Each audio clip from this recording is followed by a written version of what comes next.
YCP పని అయిపోయింది. ఇక ఆ పార్టీ బ్రతకడం కష్టం.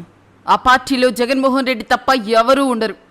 తరచూ టీడీపీ నాయకులు చెప్పే మాటలు ఇవి. సార్వత్రిక ఎన్నికల్లో ఓటమి తర్వాత ఇక వైసీపీ క్యాడర్ ఉంటుందా లేదా అన్న అనుమానాలను టీడీపీ సృష్టించింది. కానీ అనంతపురం జిల్లాలో వైసీపీలో కనిపిస్తున్న ఉత్సాహం చూస్తుంటే టీడీపీకి మైండ్ బ్లాక్ కావడం మాత్రం ఖాయం. ఎందుకంటే పార్టీ అధికారంలో లేదు, ఇంకా ఎన్నికలకు 4 ఏళ్ల సమయం ఉంది. అయినా వైసీపీ క్యాడర్ ఉవ్వెత్తున ఎగిసిపడుతోంది. గతంలో ఎప్పుడు కని విని ఎరుగని రీతిలో క్యాడర్లో ఉత్సాహం కనిపిస్తోంది. మీకు డౌట్గా ఉంటే అనంతపురంలో ఈ ప్రవాహాన్ని చూడండి. అనంతపురం జిల్లా వైఎస్ఆర్సీపీ అధ్యక్షులు అనంత వెంకటరామిరెడ్డి క్షేత్రస్థాయిలో పార్టీని బలోపేతం చేయడం పట్ల దృష్టి పెట్టారు. ఆది నుండి పార్టీకి సేవలందిస్తున్న ప్రతి ఒక్కరిని గుర్తిస్తూ పార్టీలో సముచిత స్థానం కల్పిస్తూ ఉన్నారు. ఈ నేపథ్యంలో వైసీపీ శ్రేణులు భారీగా తరలివచ్చి అనంత వెంకటరామిరెడ్డిని కలుస్తూ కృతజ్ఞతలు తెలియజేస్తూ ఉన్నారు. తాజాగా వైసీపీ శ్రేణులు నిర్వహించిన ఈ ర్యాలీ క్యాడర్ ఉత్సాహం అంతా ఇంతా కాదు. డప్పులు వాయిస్తూ విజయోత్సవం తరహాలో క్యాడర్ వచ్చింది. అసలు అధికారంలో ఉన్నది టీడీపీనా లేక వైసీపీనా అనే అనుమానం కలిగే విధంగా క్యాడర్లో జోష్ కనిపిస్తోంది. అనంత వెంకటరామిరెడ్డి ఇంటి వద్ద ఒక విజయోత్సవ సంబరం కనిపించింది. పార్టీ ఎక్కడ ఉన్నా వారికి ర్యాలీనే ఒక సమాధానంగా వైసీపీ నాయకులు చెబుతూ ఉన్నారు. రానున్న రోజుల్లో వైసీపీ ఉండదంటున్నారు. వైసీపీ గెలిచినా ఓడినా ఇలానే ఉంటుంది, మేము జగన్ సైనికులం అంటూ క్యాడర్ హోరెత్తించారు.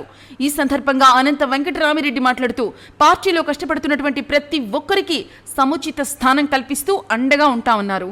కూటమి ప్రభుత్వం చేస్తున్న అరాచక పాలనను గురించి ప్రజల్లోకి విస్తృతంగా తీసుకెళ్తూ పార్టీ బలోపేతానికి కృషి చేయాలని సూచించారు. అనంతపురంలో సాగిన ఈ ర్యాలీ మాత్రం టీడీపీ గుండెల్లో రైళ్లు పరిగెత్తించింది.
అని మీరు అందరూ కూడా ఆలోచన చేసుకోండి.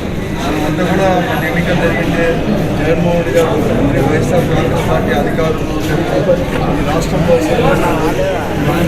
ముఖ్యంగా పేద మద్దతు కుటుంబాలకు అందరికీ కూడా ఎలా మేలు జరిగింది ఇవన్నీ కూడా ఆలోచన. తర్వాత రాజకీయ పరిస్థితులు కానీ మరి ముఖ్యంగా అనంతపురం నియోజకవర్గం సంక్షేమంతో పాటు డెవలప్మెంట్ ఇవన్నీ కూడా జరిగింది మీకు అందరికీ కూడా తెలుసు. ఎందుకంటే మాకంటే ఎక్కువ రోడ్లు వీధులు అన్నీ మీకే కళ్ళకు కనబడతాడు. సంవత్సరం అయింది. ఇంకా 12 తేదీ వస్తే మళ్ళీ ఈ ప్రభుత్వం తెలుగుదేశం పార్టీలో ఉంటే సంవత్సరం అయిపోతుంది. ఇంకా 4 ఏళ్ళు ఉండేది. కానీ దానివల్ల నష్టం జరిగింది. చిన్న చిన్న వ్యాపారస్తుల నుంచి ఎంత నష్టపోయినారో అన్నీ కూడా మళ్ళీ చెప్పాల్సిందే. తర్వాత ఇక్కడ మళ్ళీ కూడా ఎప్పుడు లేనట్టు కూడా ఈ భారతదేశంలో మతం ప్రదర్శన కూడా ముద్రించాలి. కానీ తర్వాత ప్రాంతం కానీ స్థానం కానీ తర్వాత డెవలప్మెంట్ కూడా అంతా కూడా ఒకే చోట కేంద్రీకృతమైంది. అంటే రాజధాని 1,00,00,000 కోట్ల రూపాయలు అక్కడే ఖర్చు పెట్టి ఇవన్నీ కూడా మీరు ఆలోచన చేసుకోవాలి. ఎందుకంటే రాష్ట్రం కూడా సమగ్రంగా అభివృద్ధి చెందాలి.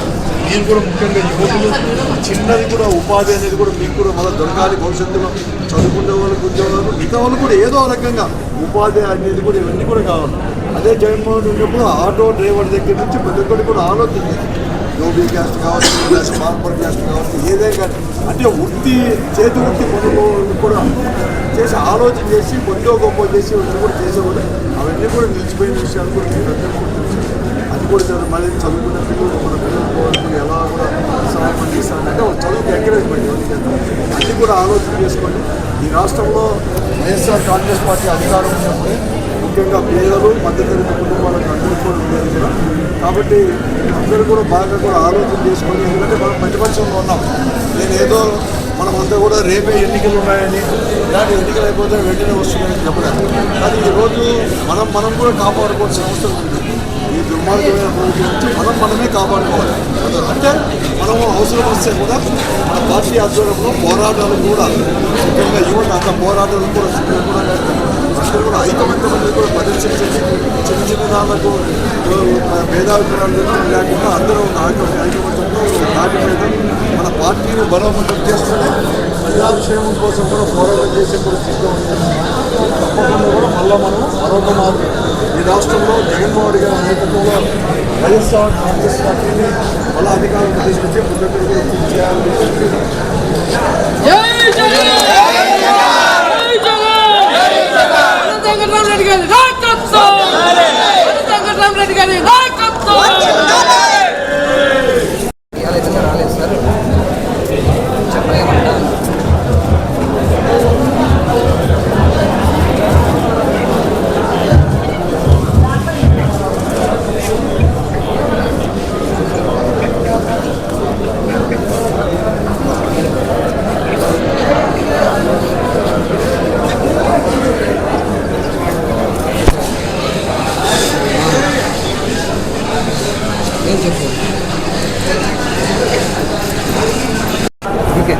అస్సలాము అలైకుం. నా పేరు మొహమ్మద్ ఆసిఫ్. నన్ను అనంతపురం వైఎస్ఆర్సీపీ మైనార్టీ విభాగం ఉపాధ్యక్షులుగా ఎన్నుకున్నందుకు శ్రీ వైఎస్ జగన్మోహన్ రెడ్డి గారికి, అనంతపురం జిల్లా అధ్యక్షులు అనంత వెంకటరామరెడ్డి గారికి, మా అన్న చింతా సోమశేఖర్ వైసీపీ నగర అధ్యక్షులు చింతా సోమశేఖర్ రెడ్డి గారికి నా శుభాకాంక్షలు తెలియజేస్తూ, పార్టీ కోసం అహర్నిశలు శ్రమిస్తామని తెలియజేస్తూ, పార్టీ మరొక మారు మేము అధికారంలోకి తీసుకురావడానికి మా వంతు మేము కృషి చేస్తాము. పోరాటాలకు కూడా దిగుతాము. అధికారంలోకి వచ్చేంత వరకు అహర్నిశలు వైఎస్ఆర్ కాంగ్రెస్ పార్టీ అధికారం రావడానికి మేము ప్రయత్నిస్తాం.